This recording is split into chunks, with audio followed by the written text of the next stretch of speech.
Do të flasim sot këtu në studio për një sport shumë interesant.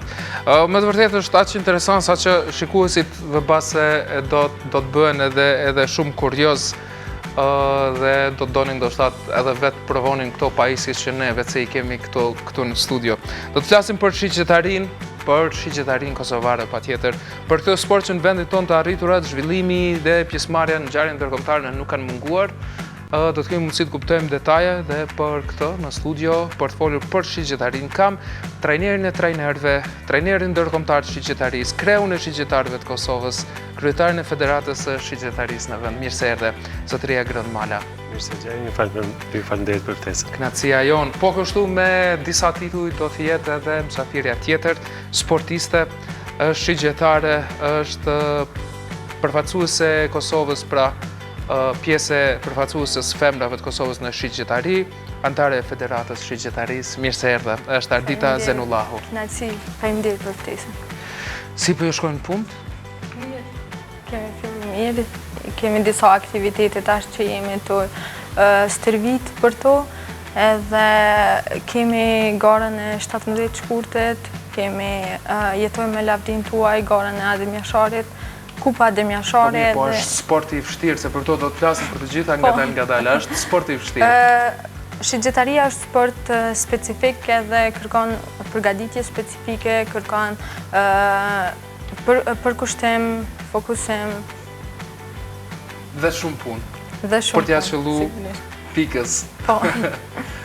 Zoti Mala, po besoj që do të shtosh të këto fjalë që i tha vetë Ardita, për folur në përgjithësi për shiqetarin në vendin tonë, po besoj që fansat tuaj të shiqetarisë, nuk e di, unë kam përshtypjen pak a shumë se nuk janë vetëm fansa sportiv, që duar të rokisin, por më tepër edhe kurioz për të pasë se çfarë po ndodh.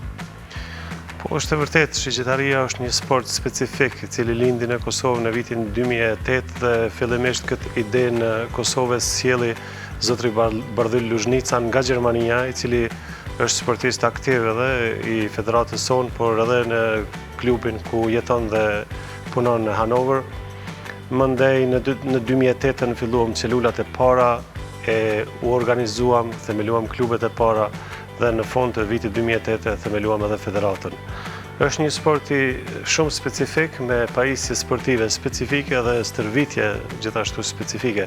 Mirë po, vlen të përmendet se një iri të paktën në fëmijërinë e tij ka provuar, ka ndruar, ka punuar një shiqet ashtu si kemi bërë të gjithë kur kemi qenë fëmijë, dhe një ditë kur e merr një hark olimpik, sikur që Ardita gjuan me të, me të vërtet një ëndër bëhet një realitet më ndryshe, më spikatur, më sofistikuar, ku me të vërtet nga njëherë shpesh edhe me garuste që punojmë edhe stërvisim, unë e quaj se është një art i bukur. Absolutisht, do të thoja edhe unë të njëjtën gjë. Harku interesant është për të dukur kështu, krejt ndryshe nga ato për cilëve që përmende ato të fëmijërisë të provuara nga materiale krejt të thjeshta, të punuara në mënyrë rrethanore, por është profesion, dua të them, sport i shtrejt, edhe profesion mund ta quajmë. Ani pse ju sjetoni nga sporti juaj profesional? Po, në formën e organizimit tonë ne kemi 11 klube në të shtrira në 5 regionet Republikës Kosovës, ku prej tyre 8 janë aktive. Është një sport edhe vlen të përmendet se kemi dikun rreth 450 garues të regjistruar në federatën tonë. Po është një sport i kushtueshëm dhe rekvizitat janë specifike dhe fatkeqësisht nuk ka në tregun e Kosovës, nuk ka ndonjë dyqan sportiv ku bëhet shitja e tyre, dhe ne detyrohemi që t'i blejmë dhe t'i importojmë kryesisht nga shtetet e Europës. Është pak sport i kushtueshëm, mirë po me traditën që ne si popull kemi, më thonë edhe ilirët e vjetër kanë përdor për mbrojtjen e trevave të tyre, harkun dhe shiqetën, me traditën ne si popull që jemi shenjtar, ja vlen të merret në këtë sport dhe një ditë do t'i sjellim edhe medalje Kosovës.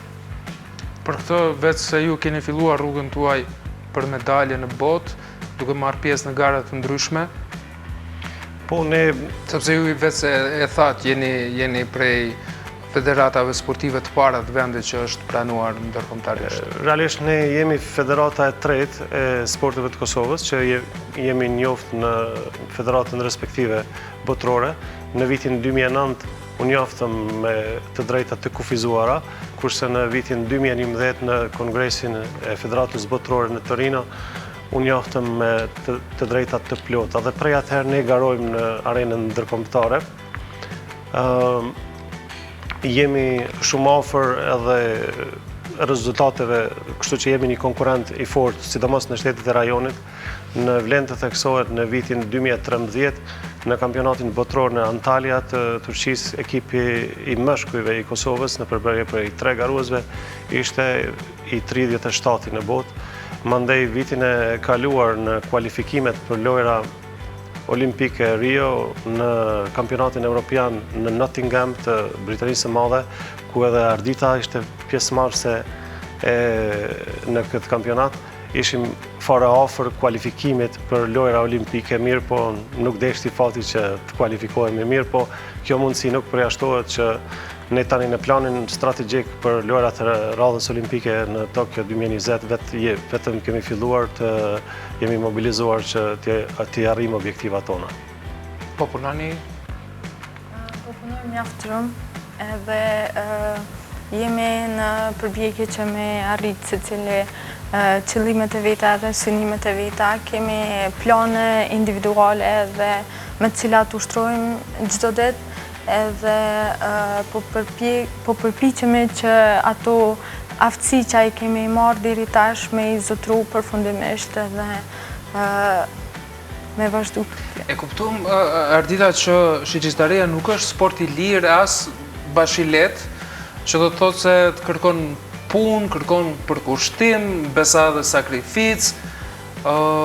Sa i nevojitet një të riu që ndoshta sapo e ka nisë, apo dëshiron ta filloj aktivitetin në këtë sport që ta avansohet sa të jetë i gatshëm për të marrë pjesë në gara, në nivel të vendit? Po, shigjetaria është me të vërtetë një sport, jo ndër sportet që kushton shumë, po është sport i kushtueshëm, edhe vlera që arrin është mjaft e madhe.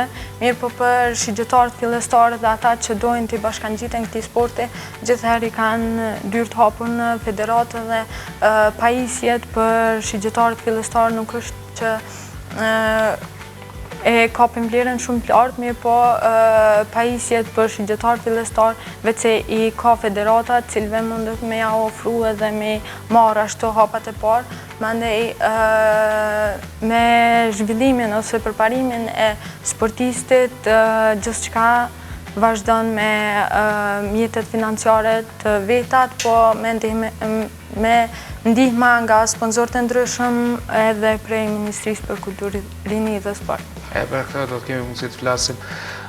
Me qenë se i përmendëm mundësit për ta fillu vetëse aktivitetin në këtë sport, prej pajisjeve të para që shfrytëzohen është kjo, çfarë bëhet? Po, është lastiku, është materiali gomës, i cili na e përdorim fillimisht për nxemje, do me thonë ushtrimet para gjuajtjes, mundëson zgjatjen e muskujve edhe një farforme është edhe për pjesën e gjuajtjes, është e tërheqjes, është e njëjta procedurë si që bëjmë me harkun vetë se ushtrohet me gomë. Në këtë rast me lastik na e ushtrojmë teknikën e lëshimit edhe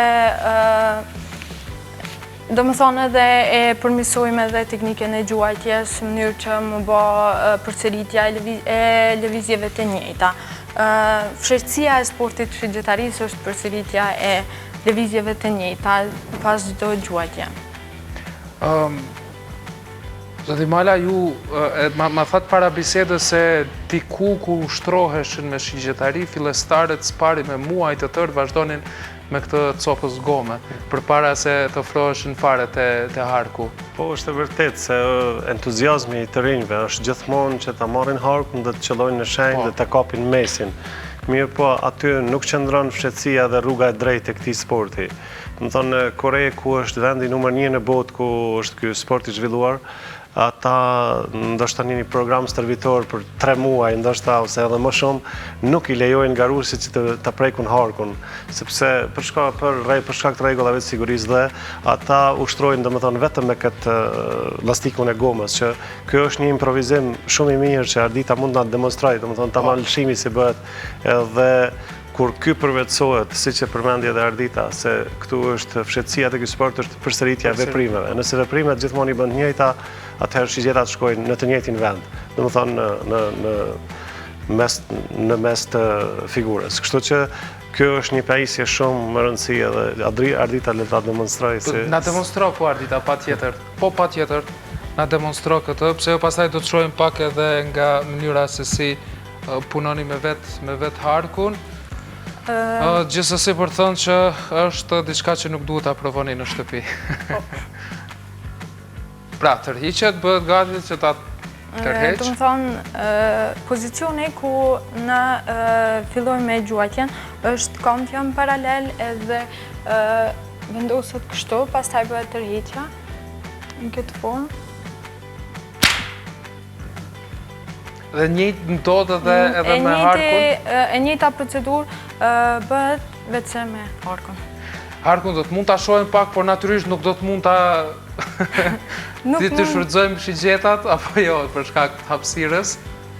Por do të mund është atë na tregosh harkun se si funksionon në fundit, është pjesa që më shumë të i tërheq njerëzit për të ditë se si është ky lloj sporti.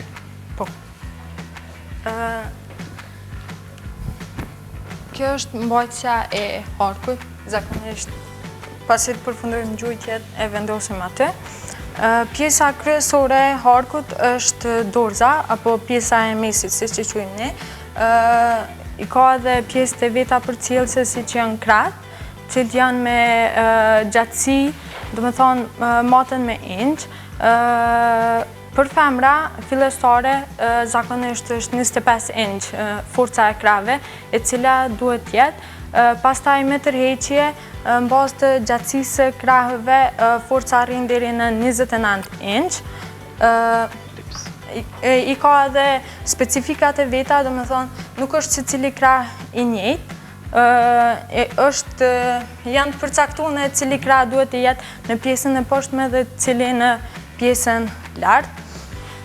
Pastaj pjesë kryesore, do të thonë, është edhe shënjestra. Kemi shënjestra prej brendeve të ndryshme.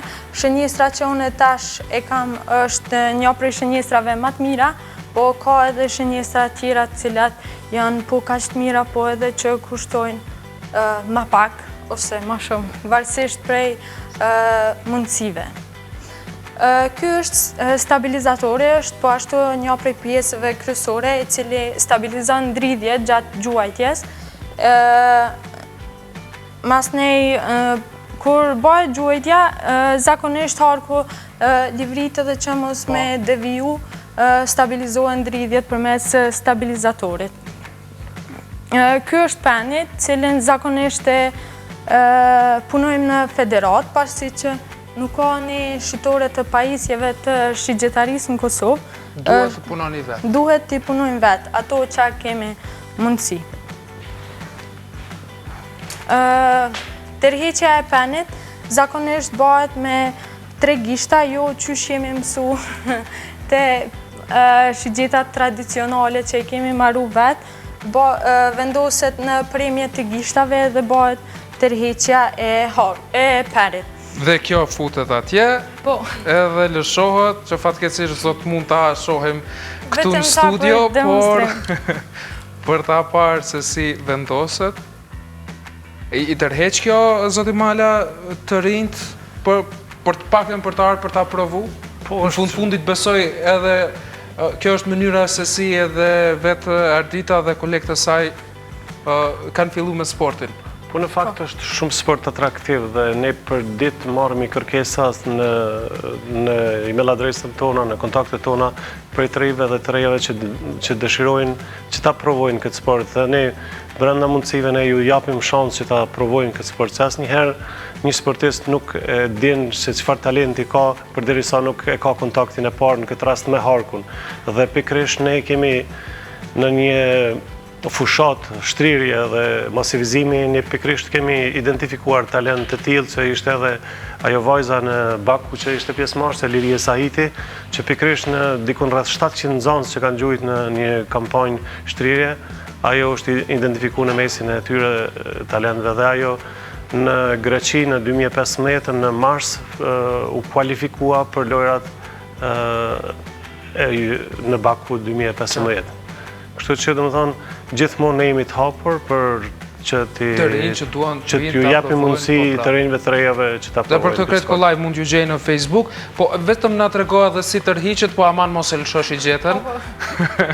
Dhe pastaj natyrisht do ta vijojmë edhe për pak bisedë. Kjo është finger tap apo mbrojtësia për gishta, pasi që peni është i ullë dhe forca e tërhiqjes është e madhe, zakonisht lëndohen gishtat, për këtë arsye është edhe mbrojtësi i gishtave i cili është prej materialit të lëkurës.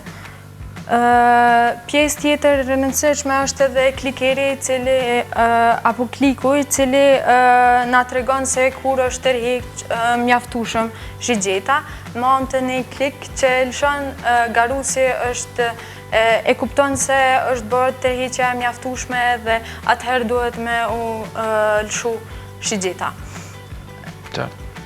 Po e demonstroj, me gjithse si kom vendose dhe pajisjet e tjera të sigurisë. S'ka lidhje vetëm për demonstrim kështu të thjesht, pra qëllimi nuk është që... Dhe shkon tutje, deri në cak. Faleminderit Ardita, unë me të vërtet po të uroj suksese, jo vetëm personalisht ty, por gjithë kolegëve tuaj edhe në vend, edhe në garën ndërkombëtare kur keni. Është sport më të vërtet interesant. Do të kemi mundësi, zoti Mala, të shohim disa fotografi të cilat juve që na i keni dërguar natyrisht, të aktiviteteve tuaja në për botë. Njëra nga to ka të bëj me zhvillimin e trajnerëve, aktivitetet të këtilla. Do t'i shohim regjia, na sillni ju lutem fotografit. Mund të na i komentoni, lutem. Po, kjo është një 2 tetor të 2015 në një kurs për certifikimin e trajnerëve të trajnerëve. Dhe më thonë, është një kurs për coach trainer i Federatës Botërore, ku gjithsej nga Europa ishin 15 pjesëmarrës, ku unë kalova me sukses maksimal këtë trajnim. Këtu jemi me drejtorin për zhvillim të Federatës Botërore, zotrin Pascal Kolmer, dhe me të vërtet ishte një kurs shumë i mirë, dhe tani unë jam në atë pool që quajnë ata të Federatës Botërore dhe jam në gjendje gatishmërie nëse më ftojnë të shkoj të mbaj certifikim të trajnerëve kudo në botë. Në programin për zhvillim të Federatës të Shigjetarisë Kosovës, këtë vetë kemi 2 kurse teknike për trajner, nivelin 1, World Archery Coach Level 1 dhe nivelin 2, që do të bëjmë një herit edhe do të ndërtojmë edhe strukturën nacionale të trajnerëve të Kosovës. Dhe më thonë që për ta arritur suksesin e një sport, së pari duhet të kesh kapacitetet trajnuese të mira dhe mandej infrastrukturë sportive dhe rezultatet padyshim nuk mungojnë. Pra nëse themi që ka rreth një dekadë për afërsisht, pak më shumë, pak më pak, të këtij sporti prej fillimit vetë në vendin tonë, nëse shtrohet pyetja ku ishim dhe ku jemi, pra po më duket që mund të thuhet që jemi bukur mirë. Po në zhvillimin e njerëzve, se për infrastrukturë është temë krejt në vete. Në fakt, ne kur filluam të merrem me këtë sport, në kapacitetet tona trajnuese ishin vetëm zotri Bardhyl Luzhnica, ai që e solli këtë ide në Kosovë, kishte certifikim për trajner të Harkut, instruktori Harkut në Gjermani, në klubin ku ai zhvillonte aktivitetin, që ishte licenca B, që kishte të drejtë në 3 regionet të Gjermanisë të trajnonte staf. Dhe ne morëm hapat e parë prej Bardhylit dhe vazhdimisht u zhvilluam, bëm kurse, bëm trajnime. Në 2014 e certifikuam 4 trajnerë nga Federata Botërore së bashku me Federatën e Harkut të Shqipërisë.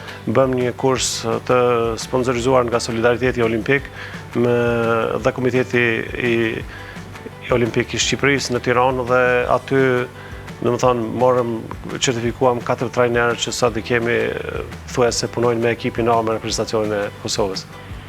Do të shohim edhe fotografitë e tjera sepse minutat gjithmonë ikin shumë shpejt kur është fjala për të nxjerrë detaje të bukura. Kemi këto janë një kamping. Kjo është një kuadër nga një kamping në 2013 që mbajtëm në Ferizaj dhe për 8 ditë rresht ishte një punë intenzive me garuesit e zgjedhur të gjitha kategorive dhe aty ne kemi si rregull pas çdo në fund të kampingut ne bëjmë edhe një garë ku dikun për 30 deri në 40% të rezultateve personale garuesit kanë arrit. Vlen të përmendet këtu është edhe ai me kapel nga ona e djathtë, është Hazir Aslani që është reprezentuesi i Kosovës. Kishte thujase arriti edhe normën olimpike në këtë trajnim. Mandej Ka aktivitete të kësaj natyre shpesh në vend? Po ne kemi, më falni t'ju komentoj, nga e djatha është Bardhy Luzhnica, nëse mund regjia ta kthehet një herë. Nga e djatha është Bardhy Luzhnica. Do të përsëritën fotot, po. Ai tani është nga i dyti nga e majta, është Bardhy Luzhnica, është personi që e sjelli këtë sport në Kosovë. Po ne kemi kalendarin e garave, kalendarin vendor dhe kalendarin ndërkombëtar të garave, ku në nivel vendor kemi rreth 12 aktivitete, 2 kampionate kemi, kupa dhe turnire tjera në nivel shtetëror, gjithashtu edhe në kalendarin e pjesëmarrjes së garave ndërkombëtare. I kemi ato që janë me synim më të madh edhe gjeografikisht që janë më të kapshme për ekipin tonë, sepse po t'jenë në ato në kontinentit, më thonë është biletat edhe pjesëmarrja shumë e madhe, kështu që edhe sportet më të zhvilluar dhe më përhapura në vende kanë problem, kështu që kuptohet. Këtë vetë synime kemi, është kampionati evropian me 7 mars në Vittel të Francës dhe kemi gjithashtu edhe kampionatin botëror në Meksiko që është në tetor. Këtu jemi në Baku me Hazir Aslanin dhe Lirije Sahitin. Ishte një paraqitje spektakolare ku edhe rezultatet që të kënaqshme, por jo të mjaftueshme. Mirë po vetë paraqitja dhe pjesëmarrja e ekipit Kosovës për herë të parë në lojrat evropiane ishte domethënë një ngadhnjim për sportin kosovar në përgjithësi. Mirë po për ne si për federatën tonë nuk ishte kjo gara e parë, ne veç për vitit 2011 jemi në arenën ndërkombëtare. Këtu më duket ishte Nottingham, është Ardita, në një përballje me mas kualifikime. Kampionati evropian, apo? Po. Ardita nështë të na komenton këtë. Fozoja përpara ishte përballja me francizen Laura, e cila e patëm një përballje, u kanë hera e parë për mu që i kom përjetu emocionet e tilla edhe kanë qenë papërshkrueshme, rezultatet janë kanë shumë të mira dhe kemi qenë shumë afër me rezultat, mirë po mundemi me thonë që fati ose edhe kushtet atmosferike edhe emocionet e para që unë i kisha është dhe më thonë, paraqitja ime e parë në arenën ndërkombëtare dhe gjithçka për mua ishte hera e parë. Them se e bënën vetën, kështu që Laura vazhdoi e para, duke më lënë mu pas, mirë po ka qenë një eksperiencë e paharrueshme dhe një përvojë që ka me qenë e vlefshme për mua edhe në të ardhmen. Absolutisht, po se jo, por kjo është një motiv që të shtyn, që të angazhohesh sa më tepër, jo vetëm ti personalisht, por edhe kolegët këtu po besoj. Po. Vlen të cekët që kanë pas rezultate shumë të mira edhe ekipi i djemve, ku Hazir Aslani që përmendi pak më herët edhe Agroni, kam rri një rezultati i tij i parë edhe rekordi i Kosovës. Prej 599 pikëve është edhe norma olimpike e cila është e vendosur për meshkuj në sportin e shigjetarisë, kështu që na vetë se kishim rri disa suksese, unë e cilësoj si sukses veç mundësia që na është dhënë për paraqitjen e do të thonë prezantimin e Kosovës në mesin e 156 shtete tjera.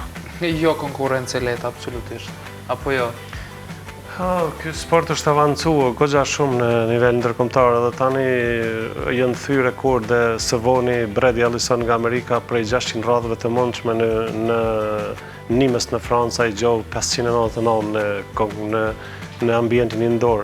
Dhe është avancuar aq tepër edhe është sofistikuar aq tepër saqë, do të thonë, ato rekordet dhe thyrja e rekordeve janë larg ndoshta nga kapacitetet tona, mirë po për një pjesëmarrje të dinjitetshme dhe për një paraqitje të jashtëzakonisht mirë dhe shumë profesionale, tani më garuesit e tonë bëjnë në arenën ndërkombëtare. Ne kemi vendosur fuqimisht edhe i kemi theksuar objektivat tona për në periudhën 4 vjeçare në ciklin olimpik të radhës dhe ato akoma po i saktsojmë për çdo ditë me stërvitje të avancuara, me programe të avancuara për thujase për secilin sportist edhe për secilin kategori veç e veç dhe nuk do të jetë rrugtimi në 4 vjeçarin e ardhshëm, nuk do të jetë i lehtë, do të jetë plot sfida, plot më mirë, po ne do vazhdojmë betejën tonë dhe shpresojmë se tradita e jonë për qitësa të spikatur në këto treva do kontriboj edhe do sjellë medalje Kosovës. Po urojmë këtë, po urojmë, do të ishte më të vërtet shumë e këndshme për të parë medalje dhe rezultate të mira në arenën ndërkombëtare. Por për të arritur këtë, ju duhen edhe hapësira për të ushtruar, që ju më sa diu nuk është se i keni punë fort mirë. Është gjithmonë, do të thonë, çdo fillim është i vështirë. Ne kur filluam në 2008-ën, ne filluam me një 20 harqe, 22 harqe që Bardhy Luzhnica i solli dhurat nga Gjermania, që ati ja kishin jap dhurat klubet e Gjermanisë, edhe ne filluam aktivitetin me to, dhe ai sjelli dhurat në Kosovë. Çdo fillim është i vështirë, mirë po ne betejën më të madhe për sfidat që unë i kam të listuar në një listë të vogël, unë e quaj atë vetëdijsimin e njerëzve, sepse kur e përmendim fjalën sport, gjithë ndoshta mendojnë pa paragjykime rreth sporteve tjera, po ndoshta mendojnë për futbollin apo sportet masovike. Mirë, po unë i siguroj edhe gjithë sportdashës se sporti shigjetarisë është një sport shumë i mirëfillt, edhe kjo është një sport ku vërtet ne mund të shquhemi, ne do të shquhemi dhe do të shtrijmë aktivitetin tonë edhe më të madh, më të fuqishëm drejt sukseseve. Vlen të përmendet se Majlinda vitin e kaluar ngallnjë me medalje në judo, në medalje olimpike, edhe do të thonë ne shquhemi si popull, si komb, që në sporte individuale mund të depërtojmë lehtë. Dhe njëherët është kjo një mundësi, një inkurajem edhe për të rinjtë që t'i bashkohen këtij misioni tonë. Thirrje shumë e këndshme dhe po pres që patjetër të ketë njerëz që kanë parë ndoshta se kanë menduar seriozisht për të marrë me shigjetarin, por mjafton për të pa diçka dhe e kupton se po, e ke dashur atë që po e sheh. Ani pse asnjëherë të konkretizuar në mendim.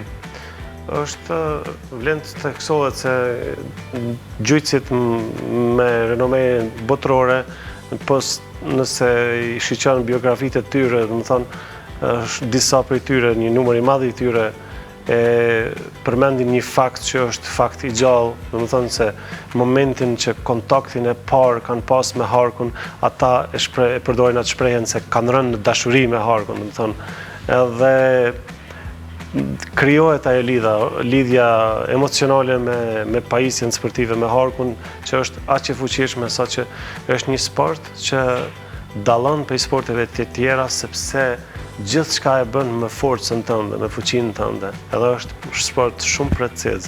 Do të thonë është ndjenja, ndjeshmëria është aq e madhe sa që vërtet garuesi kur e provon për herë të parë bie në dashuri me arkun. Ju vetë Zoti Malaj filluat në 2007-2008 këtë sport? Unë nga karriera ime sportive, unë vi nga sportet e qitës, unë jam qitës pushke, kampioni shumërisht i Kosovës, gjithashtu nga kam qenë edhe në pozita menaxherale në Federatën e Shejtarisë të Kosovës dhe zoti Bardhi Luzhnica erdhi pikërisht në Federatën e Shejtarisë për të kërkuar që ne ta tërgonim përmes Federatës së Shejtarisë në Olimpiadën në Beijing në 2008. Mirë, po ne e sqaruam këtë se ishte e pamundur dhe aty lindi ideja që ne ta themelojmë këtë sport në Kosovë. Po unë e fillova edhe në atëherë 2007-2008 e fillova si garus, si ardita, si çdo shigjetar i ri në Kosovë. Mirë, po të them të drejtën, për mua ishte pakës më e lehtë sepse të jesh shenjtar, do të thotë nuk është më rëndësi me çfarë gjuan, me çfarë pajisje, po më thoni sepse janë të përafërta me disiplinat e tjera qitjes sportive, edhe harku ka elemente të sidomos vija e shenjimit, që është e përbashkët me qitjet tjera, me pushk për shembull, mandej është edhe se gjuhet në figura, do të thonë, përpos dallimin është te lëshimi dhe te shkrepja. Kështu që nuk ishte aq e vështirë, por jo edhe lehtë. Jo edhe lehtë. Për këtë ndoshta më shumë ardita na thot. Në fillim kur fillove të merresh me këtë sport, si ishte për ty personalisht? Mënyra që unë e kom fillu shigjetarin nuk ka në krejt rasisht. E fillova si hobi, po ma vonë ka kalu në pasion në diçka që nuk mundesh me bo veç. Kam pak kohë të lirë dhe unë po shkoj me marrë harkon. Me pasionun e nënkuptoj që para gjdo plani që ti e bën me njëherë me ndën nëse ka me interferu në kalendarin e garave në shigjetari ose në ushtrime ose në diçka. Edhe është një pjesë që nuk munda me mendu një aktivitet ose një pjesë të kohës pa shigjetarin. Kështu që është një sport që me të vërtet shtyn me dasht, mu merë me ta, me përkushtu, edhe me iftu edhe tjerë gjithsesi që marrë me provu edhe kanë me kuptu edhe ato se qa unë jam të e thonë për momentin. Do të me këtë fjalë tuaja ta përfundoja bisedën, por dua të shohim edhe fotografi që i pam, por që janë nga Kupa Adem Jashari dhe nga kampionati i Kosovës. Regjia, lutem na i sillni edhe një herë këto fotografi nga Kupa Adem Jashari 2016 dhe nga kampionati i Kosovës 2016, në mënyrë që ti dëgjojmë disa fjale dhe nga vetë presidenti i Federatës së Shigjetarisë për të gjithë këta sportistë kosovarë. Një gjë që kisha dashur ta përmend publikisht, menaxhmentin e Pallatit Rinisi ishte hera e parë që ne mbajtëm një garë në Pallatin e Rinis, sepse nuk mund të bindeshin kushte se ne mund të gjuajmë në ambient të mbyllur, se do dëmtoj salla, do bëj kështu, edhe ishte, më thonë, me negociata që thuja se ardita i negocioj, arritëm të bindim dhe u mbajt kjo garë pas një problem. Ishte një garë që kishte tërhjek vëmendjen edhe të mediave edhe të publikut, sepse gara tona janë të hapura për publikun, dhe më thonë mirë, po kuptohet mbrana jashtë zonës së sigurisë, dhe më thonë se jo nga vija e zjarit ku gjuhet. Edhe, dhe më thonë, kishte këtu edhe rezultate shumë të mira, ishte Adel Luzhnica i pori, Azir Aslani, Burim Krasniqi, mandej ki patëm një kadet që Drenismana që pat një rezultat shumë të mirë. Edhe tani jemi në sezonin e garave që bëhen mranda në ambient të mbyllur, se ky sport bëhet në dy ambiente, indoor dhe outdoor, mranda dhe jashtë. Në proporcionin e figurave, do të thonë mranda është distanca 18 metra, mirë po figurat janë 20 cm, kurse në ambient të hapur distanca është 70 metra, mirë po figurat janë 120 cm. Kështu që edhe goditjet thuja se në ambient të hapur janë në formë të trajektorës, do të thonë. Mirë po, në më thonë, ato në të rezultatet që kualifikohen për lojra olimpike janë të ato të garave që bëhen në ambient të hapur jashtë. Edhe këtë vit synojmë që ta mbajmë prapë në Pallatin e Rinisë, po që se një gjë e tillë do na mundsohet nga menaxhmenti i Pallatit të Rinisë. Si është mundur të zhvillohet më tepër sporti kur përmendet që ka disa klube nëpër Kosovë, po jo të gjitha janë aktive? Po fillimisht shumë nga bashkëpunëtorët tanë për disa komuna të Kosovës filluan procedurën administrative të themelimit të klubeve. Kemi rastin për shembull në Istogu themelua klubi Podguri, mirë po nuk e vazhdoi, mandej kemi një në periferitë në komunë Prishtinës Ajvalia, edhe ajo themelua, bile ishte edhe themeluese e federatës, mirë po nuk vazhdoi aktivitetin. Gjithashtu edhe një në Skëndera ishte u themelua, mirë po nuk e vazhdoi aktivitetin, kështu që një prej tyre akoma është në procedurë që nuk e përjashton mundësinë që do t'i bashkangjitet edhe me garues, se procedurat administrative i ka mbaruar. Mirë po ne kemi garues të mjaftueshëm që të mbajmë kampionate dhe gjitha garat sipas kalendarit të garave. 8 klube, 8 sosh janë aktive, më thonë të shtrira në Viti, në Prishtinë, në regionin e Prishtinës si kemi është klubi Gërmia nga Prishtina, mandej Feronikelin nga Drenasi, Qëndresan dhe Trsteniku, kemi klubin Pronikeq nga Skënderaj, kemi klubin Luzhnica, që është klubi i parë në Kosovë nga fshati Luzhnicë, respektivisht nga komuna e Suarekës, dhe kështu me radhë, më thonë. Kemi edhe një tjetër klub në Prishtinë, është klubi Prishtina. Pra është të shpërndar, pak a shumë, sepse nuk është se...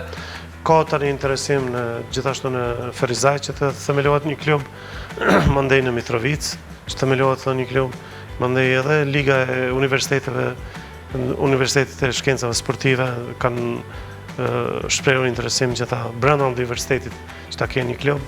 Do shohim ne jemi të hapur që këta të rinj të reja të inkorporohen në programet tona.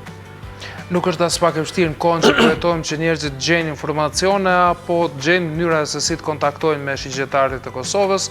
Fundit në Facebook keni mënyra kontakti dhe ju ftoj që ta shfrytëzoni këtë mundësi që nëse doni të jeni shigjetar edhe ta konsideroni këtë lloj sporti si profesion apo hobi, se profesion quhet edhe kur përfiton dhe jeton nga ai, por ju nuk jetoni nga sporti që ushtroni.